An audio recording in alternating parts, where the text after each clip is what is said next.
क्या आप सोच सकते हैं कि एक दिन अमेरिकी डॉलर की जगह कोई और करेंसी ले ले? क्या पूरी दुनिया अब डॉलर से मुंह मोड़ रही है? और क्या ब्रिक्स देशों ने मिलकर डॉलर को खत्म करने की शुरुआत कर दी है?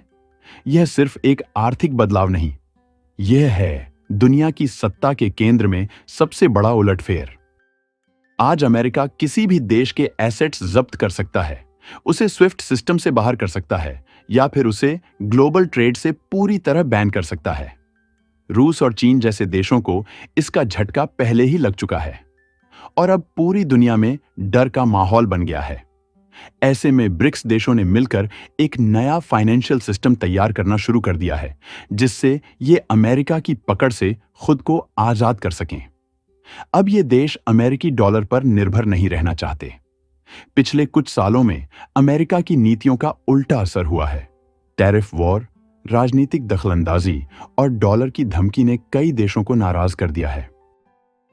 इंडेक्स और 10 साल की बॉन्ड यील्ड दोनों एक ही दिशा में बढ़ रहे हैं। यह बहुत ही असामान्य है, क्योंकि आमतौर पर जब बॉन्ड यील्ड ऊपर जाती है तो शेयर बाजार नीचे गिरता है। लेकिन इस समय दोनों का साथ साथ ऊपर जाना यह दिखाता है कि निवेशक भारी उलझन में हैं और बाजार अस्थिरता की कगार पर खड़ा है। जेपी मॉर्गन, गोल्डमैन सैक्स और ब्लैक रॉक जैसी दुनिया की सबसे बड़ी इन्वेस्टमेंट फर्म्स का कहना है कि अगले 12 महीनों में अमेरिका में मंदी आने की संभावना 60% से भी ज्यादा है। ट्रंप प्रशासन ने टैरिफ लगाकर चीन से आने वाले उत्पादों को महंगा कर दिया। अब वही रोजमर्रा की चीजें जैसे अवोकाडो, स्ट्रॉबेरी, चाय, चावल और कपड़े 10% से लेकर 50% तक महंगे हो सकते हैं। इसका सीधा असर अमेरिकी जनता की जेब पर पड़ रहा है।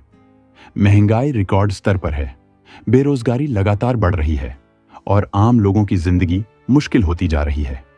जीडीपी में गिरावट, बाजार में ठहराव और लोगों की क्रय शक्ति में भारी कमी, ये सब एक टैरिफ युद्ध की कीमत है जो अब खुद अमेरिका को ही चुकानी पड़ रही है। रूसी विदेश मंत्री सर्गेई लावरोव ने हाल ही में बयान दिया है कि ब्रिक्स देशों का नया पेमेंट सिस्टम बाकी देशों के लिए भी खुला होगा। इसका मतलब है कि अब अन्य देश भी डॉलर के अलावा ब्रिक्स की करेंसी या पेमेंट सिस्टम को अपनाने का विकल्प चुन सकते हैं। यह एक ऐतिहासिक कदम है, क्योंकि इसका अर्थ है कि विभिन्न देशों के पास अब अमेरिकी डॉलर पर निर्भर रहने के बजाय एक स्वतंत्र और वैकल्पिक सिस्टम को अपनाने का मौका होगा। यह कदम सिर्फ डी डॉलराइजेशन की प्रक्रिया नहीं है, बल्कि यह एक नई वैश्विक आर्थिक व्यवस्था की शुरुआत है। अब दुनिया भर के देशों के सामने एक मौका है जिसमें वे अमेरिका के आर्थिक प्रभाव से बाहर निकल सकते हैं और अपने स्वयं के आर्थिक रास्ते पर चल सकते हैं। इस बदलाव के साथ दुनिया यह संदेश दे रही है, हम अब अमेरिका के नियंत्रण में नहीं, बल्कि अपने दम पर और अपने रास्ते पर चलेंगे। गोल्ड की कीमत अब $3,200 प्रति औंस के पार जा चुकी है और इसका सीधा और स्पष्ट मतलब यह है कि लोग अब डॉलर से डरने लगे हैं। जब भी कोई आर्थिक संकट आता है तो निवेशक सबसे पहले उन संपत्तियों की ओर रुख करते हैं जिन्हें वे सुरक्षित मानते हैं, और वर्तमान में सोना उन संपत्तियों में से एक बन चुका है। डॉलर में अस्थिरता और महंगाई के चलते निवेशक सोने को एक सुरक्षित आश्रय के रूप में देख रहे हैं। इसके अलावा सोने की बढ़ती कीमत यह भी साबित करती है कि दुनिया भर के निवेशक अब आर्थिक अस्थिरता से बचने के लिए सोने का रुख कर रहे हैं। यह दर्शाता है कि वे अमेरिका की वित्तीय स्थिति और डॉलर की ताकत पर संदेह कर रहे हैं और उसे सुरक्षित मानने में अब उतना विश्वास नहीं कर रहे हैं। सोने की कीमत में यह वृद्धि केवल सोने की बढ़ती मांग को ही नहीं, बल्कि अमेरिकी डॉलर की शक्ति में गिरावट का भी संकेत है। इस परिदृश्य में निवेशक अब डॉलर से बाहर निकलने की कोशिश कर रहे हैं और सोने जैसी पारंपरिक सुरक्षित संपत्तियों की ओर अपना ध्यान केंद्रित कर रहे हैं। यह बदलाव वित्तीय प्रणाली में एक बड़ा बदलाव ला सकता है, जहां डॉलर की प्रधानता धीरे धीरे खत्म हो सकती है। इसके साथ ही यह वैश्विक वित्तीय संरचना के बारे में एक बड़ी चेतावनी है कि एक बार जो संपत्ति सबसे मजबूत मानी जाती थी, वह अब कमजोर हो रही है। अब बात करते हैं टूरिज्म सेक्टर की, जो अमेरिका की जीडीपी का लगभग 3% है। यह सेक्टर अब मंदी के डर से तेजी से प्रभावित हो रहा है और उसकी वृद्धि दर घट रही है। अमेरिका के लिए यह एक गंभीर समस्या बन चुकी है, क्योंकि पर्यटन के क्षेत्र में गिरावट का सीधा असर देश की अर्थव्यवस्था पर पड़ता है। यह संकट केवल टैरिफ वॉर तक सीमित नहीं है, बल्कि इसके साथ साथ अमेरिका पर लोगों का विश्वास भी घटता जा रहा है। लोग अब पहले की तरह अमेरिकी मॉडल को स्थिर और भरोसेमंद नहीं मान रहे हैं। यह गिरता विश्वास किसी एक उद्योग तक सीमित नहीं है, बल्कि यह अमेरिका की आर्थिक और राजनीतिक स्थिति को लेकर पूरी दुनिया के दृष्टिकोण में बदलाव का प्रतीक है।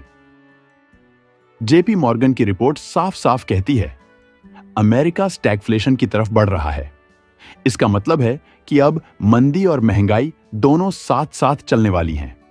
यह एक गंभीर स्थिति होगी, क्योंकि आमतौर पर ये दोनों चीजें अलग अलग समय पर होती हैं, लेकिन जब ये एक साथ आती हैं, तो आर्थिक संकट और भी गहरा हो सकता है। S&P और बॉन्ड यील्ड का साथ साथ ऊपर जाना यह साबित करता है कि यह कुदरती नहीं है, बल्कि यह एक चेतावनी है।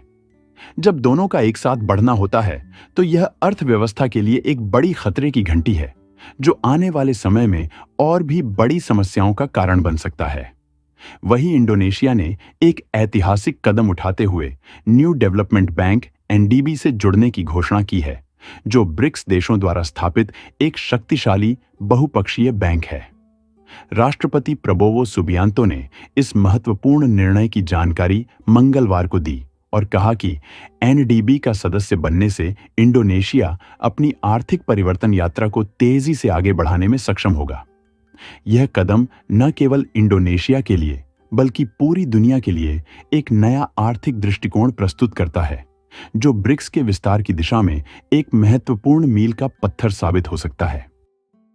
यह घोषणा NDB के अध्यक्ष और पूर्व ब्राजीली राष्ट्रपति डिल्मा रूसेफ के इंडोनेशिया दौरे के दौरान की गई, जब उन्होंने बताया कि बैंक नवीकरणीय ऊर्जा, बायोडीजल और तकनीकी विकास जैसे महत्वपूर्ण क्षेत्रों में सहयोग करने के लिए तैयार है। रूसेफ ने कहा कि NDB इंडोनेशिया के साथ दर्जनों संभावित परियोजनाओं पर काम करने के लिए तत्पर है, जो भविष्य में दोनों देशों के लिए बड़ी सफलता का कारण बन सकती हैं। प्रबोवो ने भी इन साझेदारियों के लिए अपनी प्रतिबद्धता जाहिर की और इन परियोजनाओं को लेकर सरकार की योजनाओं को साझा किया। यह साझेदारी इंडोनेशिया के लिए वैश्विक मंच पर अपनी स्थिति को मजबूती देने का एक शानदार अवसर हो सकता है। NDB के साथ सहयोग से न केवल इंडोनेशिया को वित्तीय और तकनीकी सहायता मिलेगी, बल्कि यह उसे वैश्विक विकास की दिशा में एक नई राह पर भी ले जाएगा। आज की कहानी सिर्फ मंदी की नहीं, बल्कि एक वैश्विक सत्ता परिवर्तन की है। अमेरिका की अर्थव्यवस्था की नींव अब हिलने लगी है और ब्रिक्स जैसे देश नई दुनिया का निर्माण कर रहे हैं। एक ऐसी दुनिया जहां डॉलर की पकड़ धीरे धीरे खत्म हो रही है। अगर आपको यह जानकारी महत्वपूर्ण लगी हो, तो लाइक और सब्सक्राइब जरूर करें, ताकि आप हमारे आने वाले सभी अपडेट्स से जुड़े रहें। धन्यवाद।